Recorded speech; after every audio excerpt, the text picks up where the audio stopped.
Morning everyone. आज हम start कर रहे हैं रिएक्शन मैकेनिज्म, जो कि ऑर्गेनिक केमिस्ट्री का बड़ा ही बेसिक पार्ट है। अब रिएक्शन मैकेनिज्म हमें क्यों पढ़ना चाहिए? क्योंकि रिएक्शन मैकेनिज्म हम पढ़ेंगे तभी हमें रिएक्शंस के जो रिएक्टेंट हैं उनसे प्रोडक्ट बनाना आएगा। और ये आप किसी भी लेवल के स्टूडेंट हो, चाहे आप 12th लेवल के हो, चाहे आप BSc लेवल के हो, एग्जाम की प्रिपरेशन कर रहे हो, नेट के लिए तैयार कर रहे हो, कोई भी कॉम्पिटिटिव एग्जाम के लिए प्रिपरेशन कर रहे हो, तो आपको ऑर्गेनिक केमिस्ट्री में ये आना चाहिए। तो रिएक्शन मैकेनिज्म है जो वो क्या होता है? रिएक्शन मैकेनिज्म एक रिएक्शन का पाथवे है। जैसे कोई भी रिएक्शन है, मेरे पास कोई भी ABCD रिएक्टेंट दे रखा है, उससे प्रोडक्ट बनाना है। अब उससे जो हम प्रोडक्ट बनाते हैं वो किस तरीके से बनेगा, कौन से पाथवे को फॉलो करेगा, तो उसके लिए ज़रूरी है रिएक्शन मैकेनिज्म। अब रिएक्शन मैकेनिज्म को समझने के लिए हमें कुछ पहले बेसिक कंसेप्ट्स ऑर्गेनिक केमिस्ट्री के समझने ज़रूरी हैं। तो शुरू में हम बेसिक कुछ फंडामेंटल कंसेप्ट करते हैं, और इसी कंसेप्ट्स में जब हम मैकेनिज्म पढ़ रहे हैं, जब रिएक्शन किसी भी पाथवे से जा रही है, तो जब भी किसी पाथवे से रिएक्शन जाती है तो उसमें रिएक्शन इंटरमीडिएट्स बनते हैं। और जब इंटरमीडिएट्स जनरेट होते हैं तो फिर इंटरमीडिएट कौन सा बनेगा, कौन से वाला नहीं बनेगा, वो डिपेंड करता है कौन सा इंटरमीडिएट स्टेबल है। अब हमने स्टेबिलिटी की बात बोल दी, एक नया पॉइंट ऐड हो गया, स्टेबिलिटी ऑफ रिएक्शन इंटरमीडिएट। अब रिएक्शन इंटरमीडिएट की स्टेबिलिटी को गवर्न कौन करेगा, कौन चेक करेगा कि स्टेबल है कि नहीं है? तो उसके लिए हमारे पास हैं इफेक्ट्स।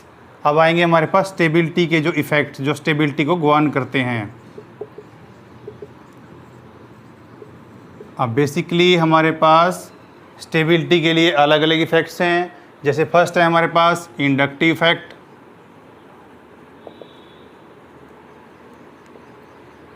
सेकंड है हाइपर कॉन्जुगेशन,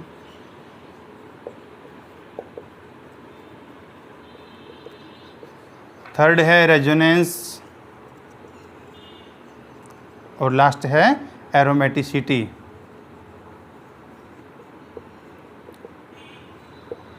अब वन बाय वन हम इनको देखेंगे कि ये क्या होता है, कौन कौन से इफेक्ट्स हैं, ये कब लगते हैं, कौन से इफेक्ट कब कब लगते हैं।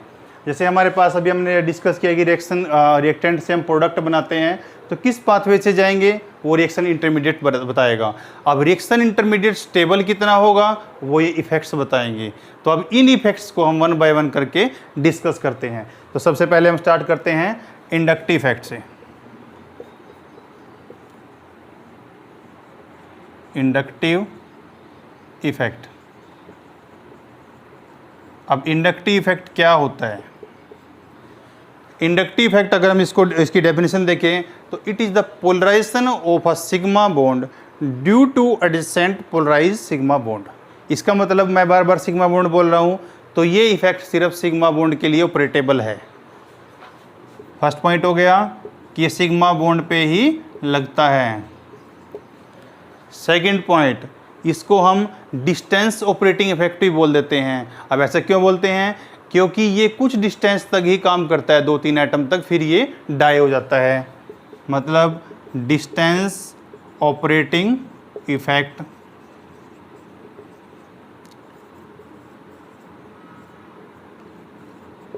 थर्ड पॉइंट है, इसको परमानेंट इफेक्ट बोलते हैं। मतलब जब तक आपका सिग्मा जो पोलराइज बॉन्ड है, जिसकी वजह से एडजेसेंट बॉन्ड पोलराइज हो रहा है, जब तक वो एग्जिस्ट करेगा ये भी एग्जिस्ट करेगा, मतलब इट्स ए परमानेंट इफेक्ट।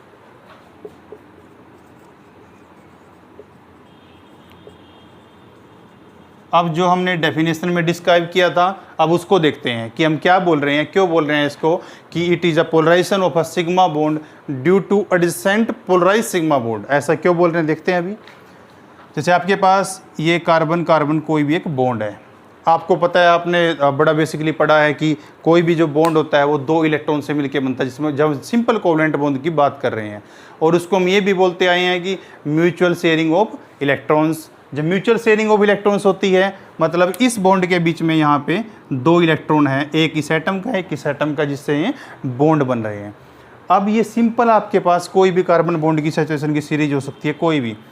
इसके साथ कैसा ग्रुप लगा हुआ है वो डिपेंड करता है कि आपका इंडक्टिव इफेक्ट किस वे में जाएगा। अब किस वे में, मतलब इसका मतलब इंडक्टिव वे में भी 2 वे होंगे, एक प्लस आई होता है और एक माइनस आई होता है।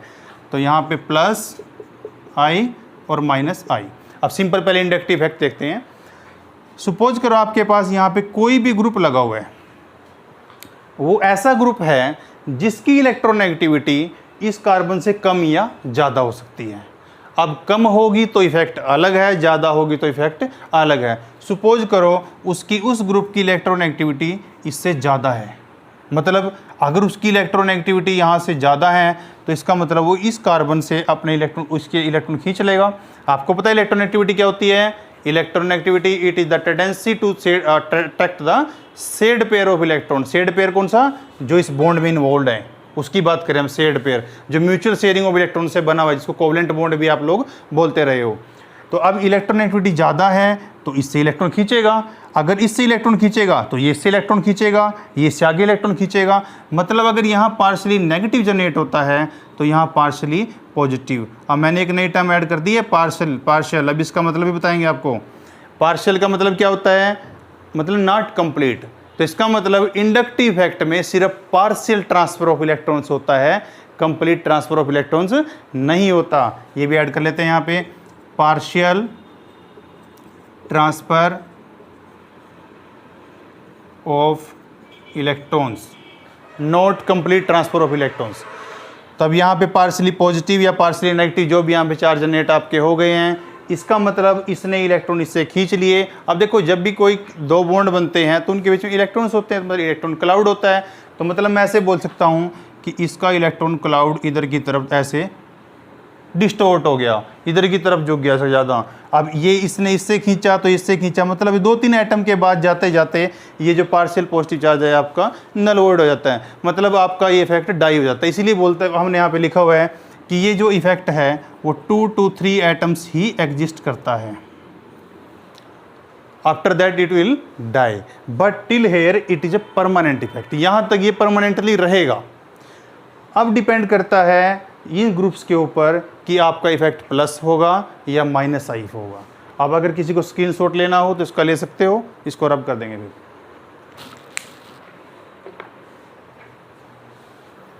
Okay, let's start next.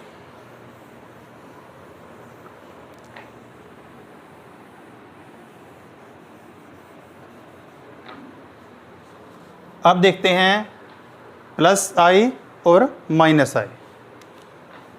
अब प्लस आई और जो माइनस आई दो इफेक्ट आपके हैं, इनको कैसे डिसाइड करेंगे कि ये प्लस आई है या माइनस आई है?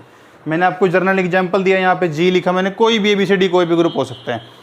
अब ये ग्रुप कैसा होगा वही डिसाइड करेगा कि आपका प्लस आई चल रहा है या माइनस आई लगेगा यहाँ पे। तो जो आपका ग्रुप प्रेजेंट है, आपसे हम सिंपल देखते हैं इलेक्ट्रोनेगेटिविटी की, हमने अभी डेफिनेशन की बात की। तो इलेक्ट्रोनेगेटिविटी जो हाइड्रोजन के लिए होती है वो 2.1 होती है। तो हम इसको बेसिक रेफरेंस लेके इसके रेफरेंस में ही डिसाइड करेंगे कि जो पर्टिकुलर ग्रुप है it will go towards plus I और माइनस आई। तो अब इसके 2.1 है। अगर मेरे पास कोई भी ग्रुप प्रेजेंट है और उसकी इलेक्ट्रोनेगेटिविटी 2.1 मतलब हाइड्रोजन वाले की इलेक्ट्रोनेगेटिविटी से कम है, तो हम बोलेंगे कि वो हमारा प्लस आई शो करेगा। देखते हैं कैसे। जैसे यहाँ पे कार्बन कार्बन कोई बॉन्ड है, ये कोई ग्रुप लगा हुआ जी ग्रुप।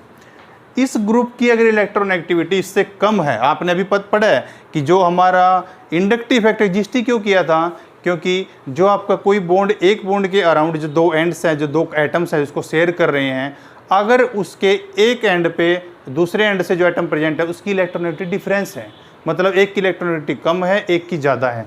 तो यहाँ पे हमने देखा इसकी इलेक्ट्रोनेगेटिविटी तो हाइड्रोजन से भी कम है, तो ऑब्वियसली कार्बन से भी कम है। तो अगर इसकी इलेक्ट्रोनेगेटिविटी 2.1 से कम है, मतलब ये इससे खींच नहीं सकता, बल्कि ये इससे खींच सकता है। तो यानी कि इलेक्ट्रॉन का फ्लो इस साइड होगा। इलेक्ट्रोनेगेटिविटी जिसकी ज़्यादा होती है वही खींचता है, और जिसकी कम होती है उससे जाते हैं इलेक्ट्रॉन। तो इसकी इलेक्ट्रोनेगेटिविटी कम है तो इसकी तरफ से इलेक्ट्रॉन इस कार्बन की तरफ जा रहे हैं, मतलब इस बॉन्ड के अंदर इलेक्ट्रॉन डोनेट हो रहे हैं। तो यानी कि जो पोलराइजेशन ऑफ बॉन्ड हो रही है सिग्मा बॉन्ड, इस बॉन्ड की वजह से वो इलेक्ट्रॉन बॉन्ड के अंदर आ रहे हैं, मतलब इसके से इलेक्ट्रॉन विड्रॉ नहीं हो रहे हैं। तो इसको बोलेंगे हम प्लस आई इफेक्ट। और अगर यही जो हमारे पास ग्रुप प्रेजेंट है, अगर इसकी इलेक्ट्रोनेगेटिविटी 2.1 से ज़्यादा होती है, तो यही हमारे केस में आ जाएगा कि ये इलेक्ट्रॉन विड्रॉइंग ग्रुप है, मतलब माइनस आई इफेक्ट शो करेगा। तो यानी कि कोई भी कार्बन स्पीसीज आइटम हमारे पास बॉन्ड प्रेजेंट है, अगर ये इलेक्ट्रॉन उससे खींच रहा है तो ये इलेक्ट्रॉन इधर से खींचेगा, ये अल्टीमेटली नेक्स्ट कार्बन से खींचेगा, तो यानी कि ये माइनस आई इफेक्ट शो करता है। अब ये हमारे पास हो गए प्लस आई और माइनस आई कौन कौन से हो गए। अब हम इनको एग्जांपल से डिस्क्राइब करेंगे कि प्लस आई रिलीज वाले जो ग्रुप हैं, इलेक्ट्रॉन डोनेटिंग ग्रुप कौन कौन से हैं और इलेक्ट्रॉन रिलीजिंग कौन कौन से हैं।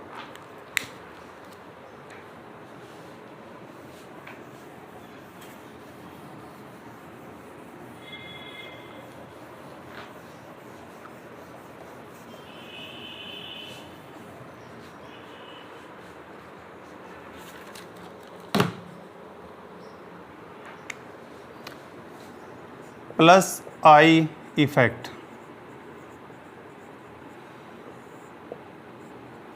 जिसको इलेक्ट्रॉन डोनेटिंग इफेक्ट भी हम बोलते हैं। तो इसमें हमने भी देखा, इसमें ग्रुप्स देख सकते हैं कौन कौन से ग्रुप्स हैं। देखो ओ नेगेटिव अगर कहीं प्रेजेंट है तो इसका मतलब वो इलेक्ट्रॉन रिच है, इलेक्ट्रॉन डोनेट कर सकता है। उसके बाद आपके पास अगर कार्बोक्सिलिक एसिड का सोल्ट है, मतलब CO नेगेटिव है, तो ये भी इलेक्ट्रॉन डोनेट कर सकता है। उसके बाद आते हैं आपके एल्काइल ग्रुप्स। एल्काइल में आपको पता है tertiary alkyl is more stable, अगर नहीं पता हो तो अगले इफेक्ट में हम उसको भी डिस्कस करेंगे। फिर सेकेंडरी एल्काइल ग्रुप आ गया, सेकेंडरी कार्बन आ गया आपका। फिर आपका प्राइमरी एल्काइल ग्रुप आ गया और लास्ट में आपका मिथाइल। तो ये डिफरेंट हैं आपके पास, जिसके अकॉर्डिंगली हम डिटरमाइन कर सकते हैं कि कौन सा आपके जो ग्रुप्स हैं वे रिलीजिंग ग्रुप हैं। तो कहीं भी अगर आपके पास ये स्पीसीज प्रेजेंट है, ये CO नेगेटिव है, टर्सरी अल्काइल मतलब कोई भी आपके पास ऐसी स्पीसीज जहाँ पे 3 कार्बन आगे लगे हैं उसको टर्सरी कार्बन बोलते हैं। जहाँ पे आगे आपके पास 2 कार्बन हैं तो इसको आप सेकेंडरी बोलते हो, और अगर कहीं आपके पास एक ही कार्बन आगे जुड़ा हुआ है तो आप उसको प्राइमरी बोलते हो, और अगर सिंपल है तो आप मिथाइल बोलते हो। तो ये अलग अलग ग्रुप प्रेजेंट हैं जो आपके इफ़ेक्ट शो करते हैं इलेक्ट्रॉन डोनेटिंग। तो इनके बेसिस पे आपका कंपैरेटिवली जो आपका ट्रेंड रहेगा ये रहेगा, और ये सभी ग्रुप्स आपके प्लस आई इफेक्ट शो करेंगे। तो ये हमारे पास ग्रुप्स हो गए जो प्लस आई इफेक्ट शो करते हैं। अब हम देखते हैं वो ग्रुप्स जो माइनस आई इफेक्ट शो करेंगे।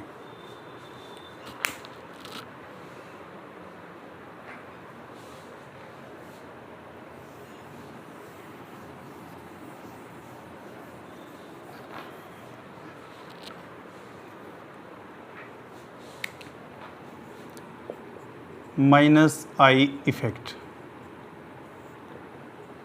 मतलब वो सभी ग्रुप जिनकी इलेक्ट्रोनेगेटिविटी ऑफ हाइड्रोजन मतलब 2.1 से ज़्यादा है, वो सभी के सभी कार्बन से इलेक्ट्रॉन खींच रहे हैं इस बॉन्ड से। तो यहाँ इलेक्ट्रॉन का फ्लो इस साइड रहेगा। तो अब कौन कौन से ग्रुप हैं उनकी लिस्ट देख लेते हैं। NR3 पॉजिटिव, यहाँ पे क्वेश्चन उठना चाहिए कि नाइट्रोजन तो इलेक्ट्रॉन रिच होता है तो हम इसको इस इफेक्ट को माइनस आई में क्यों ले रहे हैं, लेकिन यहाँ पे नाइट्रोजन के ऊपर प्लस चार्ज है, so it will reverse its effect, इसका इफेक्ट उल्टा हो जाएगा। अब उसके बाद हमारे पास हैं सल्फर, यहाँ भी पॉजिटिव चार्ज है तो इसका भी इफेक्ट रिवर्स हो जाएगा। इलेक्ट्रोनेगेटिव अगर हमारे पास कोई भी एटम प्रेजेंट होती है।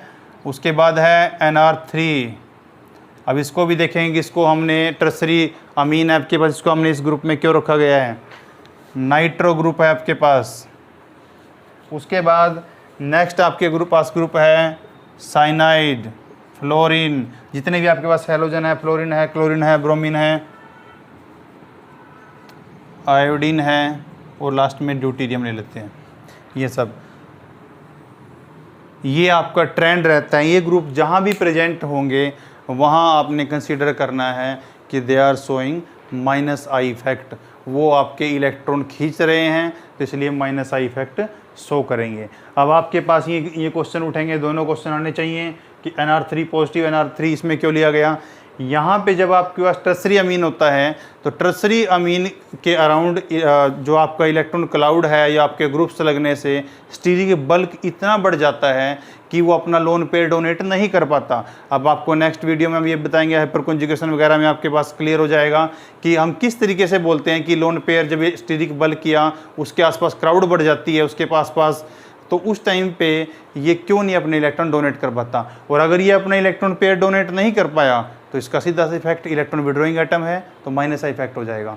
यहाँ पे तो ऑलरेडी पॉजिटिव चार्ज है, लेकिन यहाँ पे इसके पास रिलीजिंग ग्रुप होते हुए भी साइज का जो मैटर है वो इतना बड़ा है कि अपने इलेक्ट्रॉन डोनेट नहीं कर पाया। अगर डोनेट नहीं कर पाया तो सिर्फ माइनस इफेक्ट शो करेगा। बाकी आपके नाइट्रो विड्रॉइंग ग्रुप है, साइनाइड है, फ्लोरीन, क्रोमिन, ब्रोमीन और एट लास्ट है ड्यूटेरियम जो आपका हाइड्रोजन का आइसोटोप होता है, तो उसकी भी जो इलेक्ट्रोनेगेटिविटी है वो इससे ज़्यादा होती है। तो ये आपके पास इंडक्टिव इफेक्ट का जो कंसेप्ट है वो यहाँ पे कंप्लीट होता है।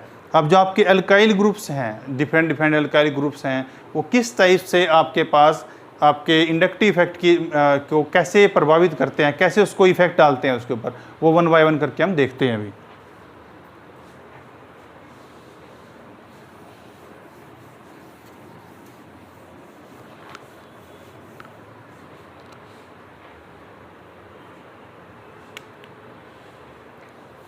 अगर हमारे पास जो अल्काइल ग्रुप प्रेजेंट है,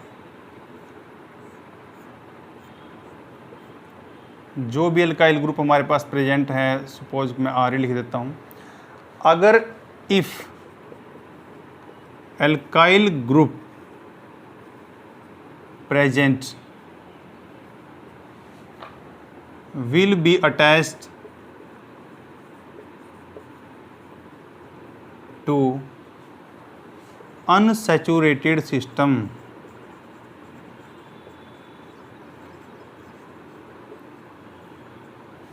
अब अनसैचुरेटेड कैसे होता है, सैचुरेटेड कैसे होते हैं। अनसैचुरेटेड बोलते हैं जहाँ पे कोई भी मल्टीपल बॉन्ड आ जाते हैं, डबल बॉन्ड आ गया आपका, ट्रिपल बॉन्ड आ गया, इसको हम अनसैचुरेटेड बोलते हैं। अब इस बेंजीन रिंग के अंदर डबल बॉन्ड है तो इसलिए हम इसको अनसैचुरेटेड बोल रहे हैं। तो अगर इसके साथ आपका अल्काइल ग्रुप, कोई भी अल्काइल ग्रुप प्रेजेंट होगा तो आपका वो प्लस आई इफेक्ट की तरह बिहेव करेगा। और दूसरा ये भी हो सकता है ट्राईवेलेंट कार्बन, कार्बन की वैलेंसी कितनी होती है 4, बट यहाँ पे कार्बन कैसा है ट्राईवेलेंट, मतलब उसकी 3 वैलेंसी कंप्लीट है, उसकी 1 वैलेंसी रहती है, इसका मतलब दैट इज इलेक्ट्रॉन डेफिशिएंट, उसके पास इलेक्ट्रॉन की कमी है। तो अगर उसका ट्राईवेलेंट कोई भी कार्बन ऐसा प्रेजेंट हो तो आपके alkyl groups it will behave as plus I groups और इलेक्ट्रॉन डोनेटिंग ग्रुप।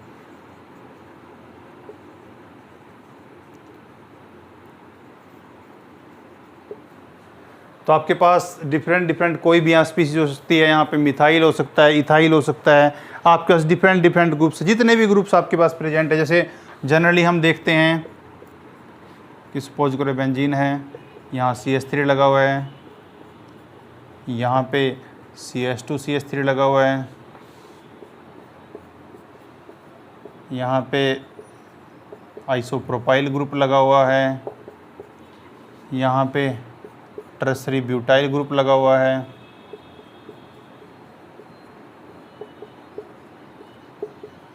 अलग अलग।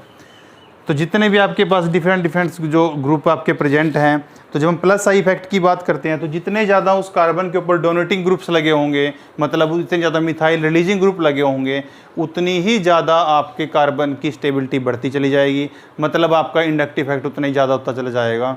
यानी कि आपका ये जो स्टेबिलिटी होगी वो टर्सरी ब्यूटाइल की सबसे पहले होगी, टर्सरी ब्यूटाइल ग्रुप, उसके बाद आपका आइसोप्रोपाइल जो ग्रुप था, उसके बाद आपका ethyl and at last will be methyl. तो ये आपका मिथाइल ग्रुप हो गया। तो इस तरीके से अगर हम स्टेबिलिटी की बात करें तो इसमें ये ऑर्डर रहते हैं कि आपका जिसके ऊपर जितने ज़्यादा आपके पास बल्कि बड़ा ग्रुप लगा होगा, जितने ज़्यादा मिथाइल ग्रुप्स होंगे उतनी ही आपका वो स्पीसीज स्टेबल होगी। तो ये आपका एक एग्जांपल हो गया कि अगर इस कंडीशन में आपके पास अल्काइल ग्रुप प्रेजेंट है तो वो कैसा बिहेव करेगा। अभी हमने देखा अनसैचुरेटेड का, अब हम देखते हैं अगर ट्राइवेलेंट कार्बन हो। अब ट्राइवेलेंट मैंने आपको बता ही दिया, मतलब उस कार्बन के 3 बॉन्ड तो बने हुए हैं और 1 बॉन्ड नहीं बना हुआ है, तो मैं कह सकता हूं कि वो कार्बोकेटायन है। अब कार्बोकेटायन क्या होता है उसको भी प्रॉपर डिस्कस करेंगे। तो इन जनरल इसमें बता देता हूं आपको कि कार्बोकेटायन जब हम ऐसे लिख देते हैं CH3 पॉजिटिव, तो मैंने 3H के साथ बॉन्ड बना दिए इसके। अब इस पॉजिटिव का मतलब क्या है? इस पॉजिटिव का मतलब है कि उसका ऑर्बिटल वेकेंट है, उसके पास प्रोबेबिलिटी एक्सेप्ट करने की है, देने की नहीं है, उसके ऑर्बिटल में कोई इलेक्ट्रॉन नहीं है। तो मतलब मैं उसको ऐसे ड्रॉ कर सकता हूँ इस तरीके से। अब इसके पास जब यहाँ पे वेकेंट ऑर्बिटल आपके पास प्रेजेंट है, इसमें कोई भी इलेक्ट्रॉन नहीं है, अगर इसमें एक इलेक्ट्रॉन भी होता फिर हम इसको क्या बोलते? Free radical. फिर ये हमारा कार्बोकेटायन नहीं रहता, फिर फ्री रेडिकल बन जाता। तो अब हमारे पास ये प्रेजेंट है। अब इन H को मैं जितने भी CH3 ग्रुप से रिप्लेस करता रहूँगा उतने ही मेरे इस कार्बोकेटायन की स्टेबिलिटी बढ़ती रहेगी। इसीलिए अगर मैं इसको एक कार्बन से रिप्लेस कर दूंगा तो इसको बोलेंगे प्राइमरी कार्बोकेटायन, अगर मैं इसको 2 से कर देता हूँ तो इसको बोलेंगे सेकेंडरी कार्बोकेटायन, और अगर मैं तीनों को कार्बन से रिप्लेस कर देता हूँ तो इसको बोलेंगे टर्सरी कार्बोकेटायन। अब अभी हमने देखा कि CH3 ग्रुप रिलीजिंग ग्रुप है, तो जितने ज़्यादा मैं CH3 ग्रुप उस पर लगाता रहूँगा उतने ही ज़्यादा मेरे कार्बोकेटायन की स्टेबिलिटी बढ़ती रहेगी। तो इसीलिए tertiary carbocation is always more stable than secondary and then primary carbocation. तो ये इन जनरल हो गया कि आप किस टाइप से जो ग्रुप अटैच है वो किससे अटैच है, उसके बेसिस पे हम डिस्क्राइब करेंगे कि उस ग्रुप का क्या इफेक्ट रहेगा, डोनेटिंग रहेगा या विड्रॉइंग रहेगा। अभी हमने देखा एल्काइल ग्रुप अगर आपका अनसैचुरेटेड सिस्टम से प्रेजेंट है या ट्राइवेलेंट कार्बन से प्रेजेंट है, तो in both cases it will act as a plus I effect. इसका इंडक्टिव इफेक्ट है जो वो प्लस रहेगा, डोनेटिंग रहेगा। स्क्रीनशॉट ले सकते हो आप।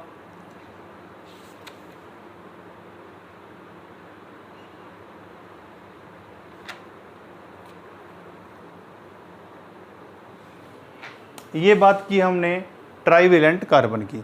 तो ट्राइवेलेंट स्पीसीज, यहाँ पे ट्राइवेलेंट डेफिशिएंट स्पीसीज थी कार्बन की, जिसके अंदर हमने डिस्कस किया था कि जो आपका इफेक्ट है वो किस वे में रहने वाला है। और अगर आपके पास कोई भी ऐसा सिस्टम प्रेजेंट है जहाँ पे ट्राइवेलेंट स्पीसीज प्रेजेंट है but it is having negative charge, जैसे हम देखते हैं अगर हमारे पास कोई ट्राइवेलेंट स्पीसीज हो, इस कार्बन को कंसिडर कर लेते हैं,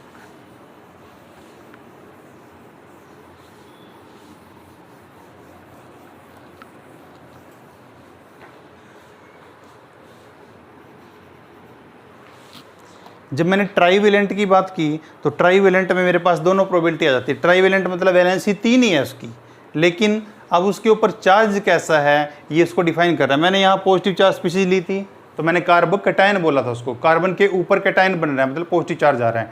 और अगर मैं यहाँ पे नेगेटिव चार्ज ले लेता हूँ, नेगेटिव, तो अब इसका मतलब क्या है कि मेरी इस ऑर्बिटल में इलेक्ट्रॉन है, इसमें इलेक्ट्रॉन्स आ गए। अब इसका बॉन्ड नहीं बना हुआ लेकिन उसमें एक इलेक्ट्रॉन है, यानी उसके ऊपर वैलेंस इलेक्ट्रॉन तो प्रेजेंट है, उसके पास लोन पेयर की तरह इलेक्ट्रॉन है, बॉन्ड पेयर नहीं है। बॉन्ड पेयर कब होगा? जब बॉन्ड बना लेगा तो उसके इलेक्ट्रॉन के पेयर को बॉन्ड पेयर बोलते हैं। तो ये भी क्या है? लोन पेयर की तरह प्रेजेंट है।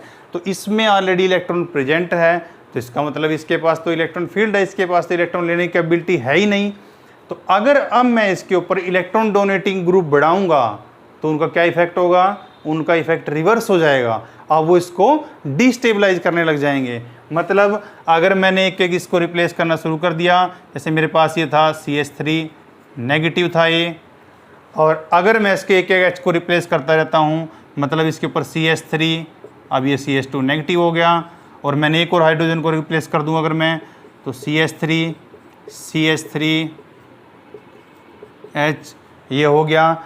और मैं अगर इसके तीनों हाइड्रोजन को CH3 से रिप्लेस कर देता हूँ तो मेरे पास ये स्पीसीज जनरेट हो जाएगी। और ये स्पीसीज अगर मेरे पास जनरेट होगी, अब देखो इसके ऊपर ऑलरेडी नेगेटिव है और ये सब इसको डोनेट कर रहे हैं, ये भी डोनेट कर रहा है, यहाँ भी डोनेट कर रहा है, ये भी डोनेट कर रहा है, ये भी डोनेट कर रहा है। अब देखो अब स्टेबिलिटी का ऑर्डर क्या होगा?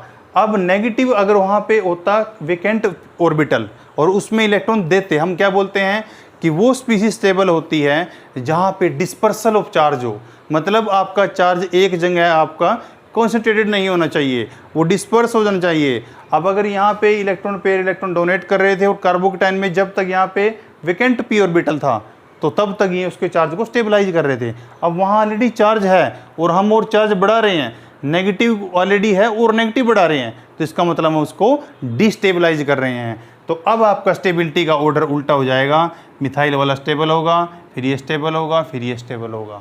तो ये आपकी कंडीशन है ट्राइवेलेंट के अंदर ही। अब इसका मतलब ट्राइवेलेंट कार्बन में भी आपके दो ऑप्शन आ गए, एक आपका कार्ब कटायन और एक आपका कार्ब अनायन।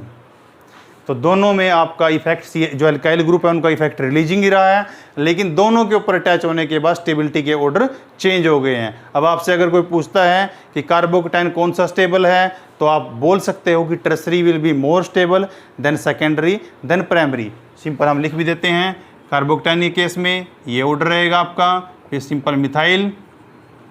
और अगर हम कार्ब अनायन की बात करते हैं तो यहाँ पे आपका ऑर्डर रिवर्स हो जाता है, methyl then primary then secondary and then tertiary. तो ये आपके डिफरेंट ऑर्डर रहने वाले हैं। अब आप चेक कर सकते हो कि आपका जो अल्काइल का इफेक्ट है वो सेम रहा, लेकिन आपका जिस टाइप का फर्दर आपका स्पीसीज थी, कार्बोकेटाइन थी, अनायन थी, उसके बेसिस पे उसकी स्टेबिलिटी हमने डिफाइन कर दी। अब आगे पढ़ेंगे इनके बारे में, कार्बोकेटाइन कार्बोनाइन के बारे में भी। लेकिन जो कार्बोकेटाइन कार्बोनाइन है ये एक रिएक्शन इंटरमीडिएट्स हैं जो आपकी रिएक्शन को गवर्न करते हैं। अब जितने ज़्यादा ये स्टेबल बनेंगे उतना ही आपका रिएक्शन का जो पाथवे है वो ईजीएस्ट रहेगा, लेस एनर्जी फेवरेबल रहेगा और आपकी रिएक्शन रिएक्टेंट टू प्रोडक्ट में कन्वर्ट हो जाएगी। तो ये आपका इंडक्टिव इफेक्ट के जो मेन बेसिक फीचर्स थे मैंने आपको एक्सप्लेन किए हैं। आप इसको चाहो तो नोट डाउन कर सकते हो।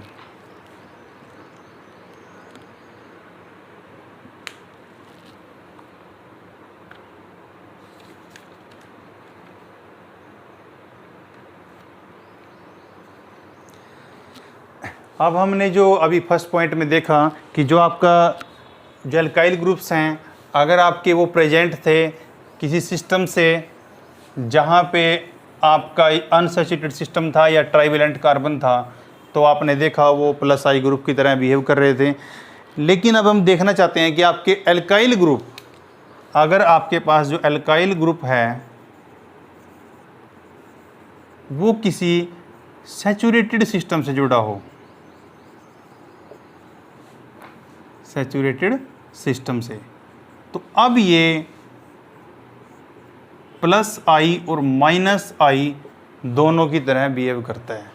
अब क्वेश्चन उठा है यहाँ पे कि आपके पास जब इंडक्टिव इफेक्ट हमने देखा तो हम बोल रहे थे कि उसमें जो आपका मिथाइल ग्रुप्स हैं या आपके अल्काइल ग्रुप्स हैं ये सब रिलीजिंग ग्रुप हैं। लेकिन यहाँ पे एक ऑप्शन ऐसा भी आएगा जहाँ ये माइनस आई इफेक्ट की तरह शो करेंगे। आप इसको एज एक्सेप्शन भी नोट डाउन कर सकते हो। अब आपको दिखाएंगे कि किस टाइप से ये माइनस आई की तरह बिहेव कर रहे हैं। अब देखते हैं, सबसे पहले जब इसका जो एप्लीकेशन हम कहाँ एक्सप्लेन कर सकते हैं वो है acidic character of alcohol. Acidic character of alcohol. अब देखते हैं इसमें कैसे हमारा अल्काइल ग्रुप बिहेव करता है। तो आपके पास जब सिंपल सिस्टम प्रेजेंट होता है, अब मैंने एसिडिक कैरेक्टर लिखा तो बात होती है एसिड। एसिड किसको बोलते हैं? जो आपका H पॉजिटिव डोनेट कर सके। एसिड कौन? Which can donate H positive, उसको एसिड बोलते हैं। अब देखते हैं वन बाय वन करके। आपके पास मान लो कोई भी अल्कोहल प्रेजेंट है, जैसे अगर मैं सिंपल OH ग्रुप से स्टार्ट करता हूँ, सबसे पहले मैंने इस पे H लगाया, उसके बाद मैंने OH ग्रुप लिया, मैंने H को एक मिथाइल से रिप्लेस किया, उसके बाद मैंने जो OH लिया उसमें जो कार्बन था मैंने उसको एक कार्बन और से अटैच कर दिया। अब मैं एक OH लेता हूँ जिस पे जो कार्बन है मैंने उसके आगे दो हाइड्रोजन को मिथाइल ग्रुप से रिप्लेस कर दिया, और एक लास्ट में है जब मैं सभी हाइड्रोजन को उसके मिथाइल ग्रुप से रिप्लेस कर देता हूँ। अब हम स्टेबिलिटी ऑर्डर देखते हैं। अब अगर हम इसकी स्टेबिलिटी ऑर्डर की बात करते हैं अगर हम स्टेबिलिटी ऑर्डर हमें इसका देखना है और हम देख रहे हैं उसको अपने ऐसे सिस्टम के अंदर, जैसे हमारे पास अगर फेज होता है, जैसे आपको पता है कि सॉलिड लिक्विड गैस, आप डिफरेंट फेज की बात करते हो। तो अगर मैं बात करता हूँ कि आपके पास जो एल्कोहलिक सिस्टम प्रेजेंट है, अगर ये गैसियस फेज में है, अब देखो जनरली क्या होता है कि एसिड बोला मैंने इसको, तो इसमें ये OH वाला पोर्शन है, जो ये O और H ये बॉन्ड है, इसमें से H पॉजिटिव बाहर निकलेगा और O नेगेटिव रह जाएगा यहाँ पे, तभी अच्छा एसिड बनेगा। तो ये भी निकालता है, ये भी निकाल सकता है, ये भी निकाल सकता है, ये भी निकालेगा और ये भी निकालेगा। ये सब निकलने के बाद जो स्पीसीज बनेगी वो क्या रहेगी, यहाँ पे O नेगेटिव आएगा, यहाँ पे O नेगेटिव आएगा, यहाँ पे भी O नेगेटिव आएगा, यहाँ O नेगेटिव आएगा और यहाँ पे भी O नेगेटिव आएगा। अब हमें देखना है कि जो H पॉजिटिव निकलने के बाद स्पीसीज बनी है वो कितनी स्टेबल है। अब देखो कोई रिएक्शन कब होती है, जब उसका जो रिएक्टेंट टू प्रोडक्ट कब बनेगी, अगर उसका जो रिएक्टेंट है प्रोडक्ट उससे स्टेबल हो, प्रोडक्ट ज़्यादा स्टेबल होगा तभी प्रोडक्ट में कन्वर्ट होगा। तो ऐसे ही अगर H पॉजिटिव निकल गया इससे और यहाँ पे O नेगेटिव बचेगा, तो वो O नेगेटिव कब स्टेबल होगा, अब वो देखना पड़ेगा हमें कि उस O नेगेटिव की स्टेबिलिटी कितनी है। अगर उसकी स्टेबिलिटी ज़्यादा है तो इसका मतलब जिस ग्रुप में उसकी स्टेबिलिटी ज़्यादा है वो ग्रुप ज़्यादा एसिडिक रहेगा। तो हमारे पास अब इसका ऑर्डर मैं लिख देता हूँ, इसका ऑर्डर ये रहेगा।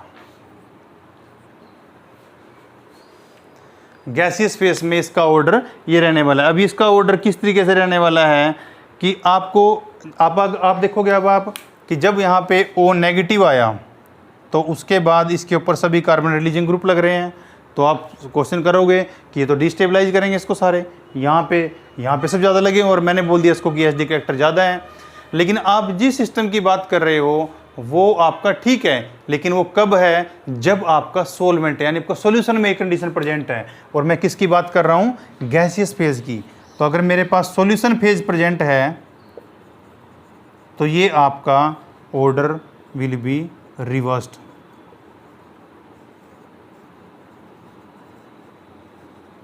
तो आपका जो ऑर्डर है वो रिवर्स हो जाएगा। अब देखो जो इसके आपका जो स्टेबिलिटी मैंने बता ही दिया आपको कि जितनी ज़्यादा स्टेबिलिटी आपकी, क्योंकि जब हम बात कर रहे थे यहाँ पे निकलने के बाद यहाँ से जब ये विड्रॉ हो जाता है तो O नेगेटिव यानी आपका ऑक्साइड जो बन गए, O नेगेटिव जब होता है उसको ऑक्साइड बोलते हैं। तो जब आपका O नेगेटिव जनरेट हो गए, अगर इसको गैसियस फेज में रखें तो आपका ये ऑर्डर रहता है। तो इसका मतलब क्या है कि अब आपके CH3 है जो as a minus I factory connect कर रहे हैं इस वाले सिस्टम में। तो अगर यानी आपका एसिडिक कैरेक्टर अल्कोहल का पूछा जाए इन गैसियस स्टेट, तो आपके अल्काइल ग्रुप भी एक्ट करेंगे माइनस आई इफेक्ट की तरह। और अगर आपका बात की जाए सॉल्यूशन फेज में तो आपका प्लस आई की तरह एक्ट करेंगे। तो मैंने आपको बता दिया कि ये एक आपका एग्जाम्पल हो गया, या आप एक्सेप्शन लगा लो, जो मर्जी लगा लो, कि उसमें आपका ऑर्डर ये रहता है और जब आप इसका रिवर्स लेते हो तो उसका ऑर्डर ये रहता है। इसका मतलब आपके पास जब कोई भी अल्कोहल प्रेजेंट होता है, तो जब भी कोई भी अल्कोहल आपके पास प्रेजेंट है, तो अगर वो सॉल्यूशन फेज में जब आपके पास प्रेजेंट है तो आपका जो वाटर है that is more acidic then आपका अल्कोहल। कोई मिथेनॉल हो गया, इथेनॉल हो गया, जब हम सॉल्यूशन फेज की बात कर रहे हैं। लेकिन यही इफेक्ट रिवर्स हो जाता है गैस फेज में। तो अब इसको एज एक्सेप्शन भी याद रख सकते हो।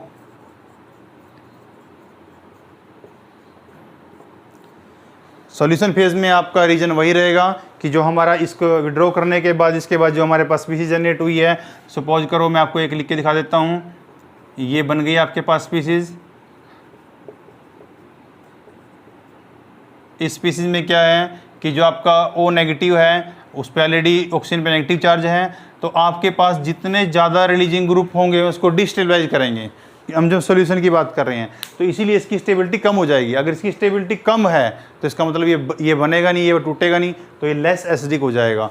अब देखो आपकी जो है, मैंने अब आपको पॉइंट बताया था कि जो आपका एसिडिक कैरेक्टर है वो किस पे डिपेंड करता है। अब एसिडिक कैरेक्टर एक तो ये है कि आपका ease of H positive, ease of living of H positive. H positive कोई कितनी आसानी छोड़ देता है, पहला पॉइंट तो ये। दूसरा, H पॉजिटिव देने के बाद जब किसी भी एसिड आपके पास प्रेजेंट है, अगर उससे H पॉजिटिव निकल जाता है तो जो रिमेनिंग स्पीसीज होती है उसको बोलते हैं कॉन्जुगेट बेस। बेस नहीं, कॉन्जुगेट बेस, ठीक है। तो हमारे पास ये कॉन्जुगेट बेस जनरेट होता है, जितना ज़्यादा वो स्टेबल होगा उतना ही आपका मोर एसिडिक होगा। तो मोर द स्टेबिलिटी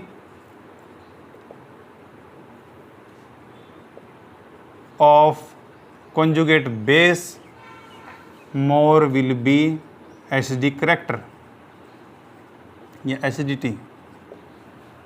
तो आपका जितना ज़्यादा आपका ये स्टेबल होगा conjugate base, उतना ही ज़्यादा आपका एसिडिक कैरेक्टर ज़्यादा होगा। जो हम इन जनरल बात करते हैं सॉल्यूशन फेज में। सिर्फ गैसियस फेज में आपने ये वाला एक एक्सेप्शन याद रखना है कि अगर यही अल्कोहल आपका गैसियस फेज के अंदर प्रेजेंट होगा तो आपका माइनस आई इफेक्ट की तरह बिहेव करेगा, बाकी आपका जनरली सेम रहेगा। तो ये है आपका अल्कोहल के अंदर की सैचुरेटेड सिस्टम के अंदर किस टाइप से माइनस आई और प्लस आई का बिहेव करता है। सिर्फ एक एग्जाम्पल ऐसा है जहाँ पे ये माइनस आई इफेक्ट की तरह बिहेव कर रहा है, बाकी सभी में ये आपका प्लस आई की तरह ही बिहेव करेगा। अदर कोई भी सैचुरेटेड सिस्टम आपके पास हो सकता है, चाहे आपके पास हैलोजन लगाओ, कुछ भी लगाओ, वहाँ पे आपका ये सिर्फ प्लस आई की तरह ही बिहेव करेगा। Then you have to just remember this one, gaseous phase की। गैसियस फेज में एक्सेप्शन पे क्वेश्चन आता है कई बार, जैम वगैरह में पूछा भी गया पहले भी, कि आपका जब भी इस टाइप की कंडीशन है, अगर आपको फेज ध्यान रखना है, अगर गैसियस फेज दिया है तो आपका एक्सेप्शनल आंसर रहेगा, वरना आप एज नॉर्मल अपने कंसेप्ट लगा के इसको निकाल सकते हो। ये आपका इंडक्टिव इफेक्ट के बारे में जो मेन हमारे पॉइंट थे वो आपके हो चुके हैं। अब इसी में एक छोटा सा इफेक्ट आता है जिसको हम बोल देते हैं फील्ड इफेक्ट। एक्चुअल में वो इफेक्ट उतना ज़्यादा प्रोमिनेंट नहीं होता, बहुत ही कम ऑपरेटेबल होता है और हर बार नहीं लगता, लेकिन छोटा सा कंसेप्ट मैं आपको बता देता हूँ।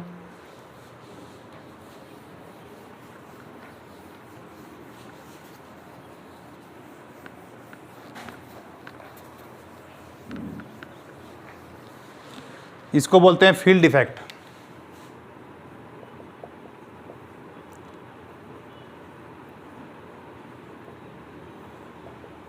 फील्ड इफेक्ट एक्चुअल में इफेक्ट क्या होता है कि जो आपका इलेक्ट्रॉन विड्रॉइंग कोई भी ग्रुप आपके पास प्रेजेंट है या इलेक्ट्रॉन डोनेटिंग ग्रुप प्रेजेंट है, वो इन स्पेस आपका किसी ग्रुप को पोलराइज करने की कोशिश करता है इन स्पेस। ये इफेक्ट एक उतना ज़्यादा प्रोमिनेंट इफेक्ट नहीं है। जनरल एक कंसेप्ट है कि आपका अगर दो ग्रुप कहीं प्रेजेंट, मैं आपको एग्जाम्पल से एक्सप्लेन करूँगा कि ये इफेक्ट स्पेस में ऑपरेट होता है, मतलब डायरेक्ट बॉन्ड नहीं है इसका, ये स्पेस में ऑपरेट होता है। मतलब जैसे आपके पास एग्जाम्पल से हम क्लियर करते हैं। अभी मेरे पास ये स्पीसीज प्रेजेंट है,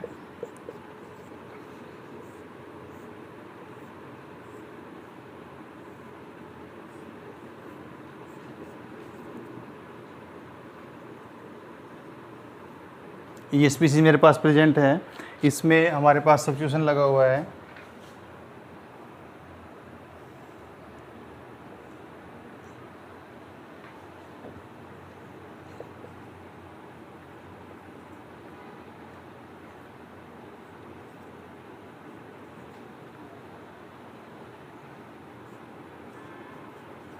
ये आपका COH ग्रुप प्रेजेंट है, जिसको आप कार्बोक्सिलिक एसिड ग्रुप बोलते हो। ये आपका एक स्पीसीज है और दूसरा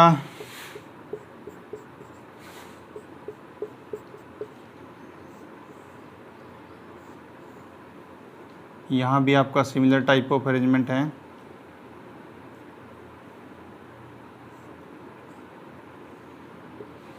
ये आपका अरेंजमेंट गिवन है।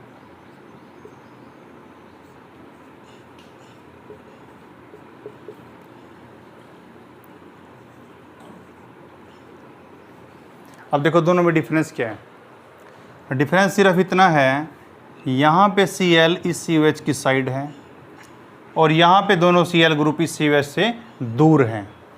तो अगर आपको पूछा जाए कि अब एसिडिक कैरेक्टर ज़्यादा किसका होगा, तो अगर आपको एसिडिक कैरेक्टर अब डिफाइन करना है तो आप जो हमारे पास ये इफेक्ट मैंने फील्ड इफेक्ट आपको बताया वही आपको ऑपरेट करना पड़ेगा। तो उसका इसका डेफिनेशन देख लेते हैं। This is the donation, displacement और shift of electron may be through space और सोलवेंट मोलिक्यूल।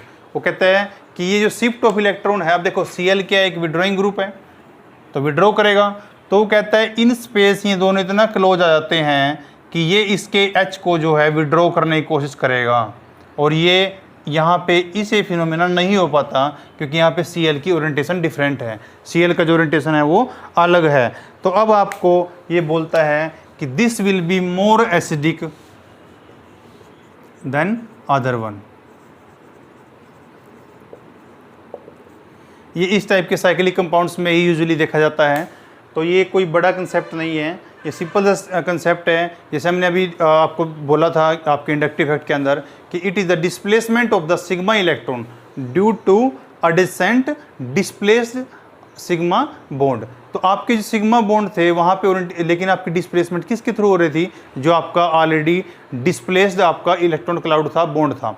यहाँ पे ऐसा नहीं है, यहाँ पे सिर्फ स्पेस की तरह ऑपरेट कर रहा है, क्योंकि स्पेस में आपका जो मॉलिक्यूल है दोनों क्लोज प्रोक्सिमिटी में नज़दीक आ जाते हैं, Cl इस साइड है, CH इस साइड है, तो ये आपका इलेक्ट्रॉन विड्रॉइंग इफेक्ट करके इसकी एसिडिटी को बढ़ाएगा। और यहाँ पे Cl दूर होगा तो ऐसा नहीं हो पाएगा। तो जो ये फील्ड इफेक्ट हमने डिस्कस किया, ये फील्ड इफेक्ट तो स्पेस लिख दिया मैंने आपको, या सोलवेंट।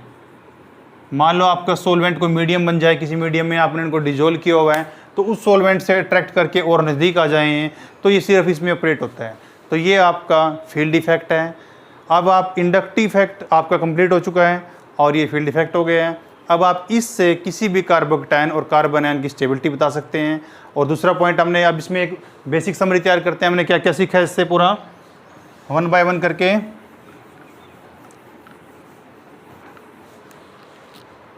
आज की क्लास में हमने पहले इंडक्टिव इफेक्ट लिया।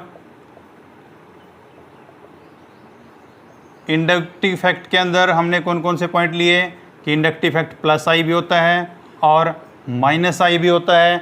और हमने इलेक्ट्रोनेगेटिविटी ऑफ हाइड्रोजन से कंपैरिजन करके जो 2.1 थी, अगर किसी की इलेक्ट्रोनेगेटिविटी इससे भी कम है तो वो ग्रुप्स हमने यहाँ पे डाले थे, अगर किसी की ज़्यादा है इससे तो वो ग्रुप्स हमने यहाँ पे डाले थे। हमने उनके अंदर ग्रुप्स भी आपको मेंशन किए थे कि जो आपका टर्सरी, जनरली अगर अल्काइल में देखें तो टर्सरी ब्यूटाइल जो ग्रुप है आपका, वो आपका सब ज़्यादा स्टेबिलिटी कोज करता है, मतलब इंडक्टिव इफेक्ट सब ज़्यादा है उसका। फिर उसके बाद हमने देखा था कि सेकेंडरी देखा था, फिर प्राइमरी और फिर मिथाइल। और माइनस आई में हमने ग्रुप्स देखे थे, नाइट्रो देखा था, आपका NR3 देखा था, NR3 पॉजिटिव देखा था, सल्फर के ऊपर पॉजिटिव था। और आपका जो इंडक्टिव इफेक्ट्स का वो आपके हेलोजेंस थे, फ्लोरीन, क्लोरीन, ब्रोमीन, आयोडीन, और सबसे लास्ट में हमने ड्यूटेरियम रखा था। तो इस ऑर्डर में ये आपके इंडक्टिव इफेक्ट्स हो करते थे। अब इस इंडक्टिव इफेक्ट में हमने देखा था कि अगर आपका अल्काइल ग्रुप जो प्रेजेंट है, अल्काइल ग्रुप जो आपका प्रेजेंट है, अगर वो आपका अनसैचुरेटेड सिस्टम से अटैच था या आपका वो ट्राईवेलेंट कार्बन से अटैच था।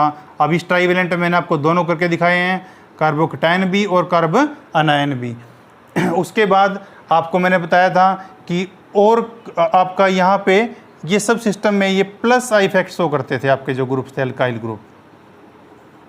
लेकिन अगर यही आपके अल्काइल ग्रुप सैचुरेटेड सिस्टम में प्रेजेंट होते हैं तो आपके पास दोनों प्रोबेबिलिटी थी, प्लस आई की भी और माइनस आई की भी।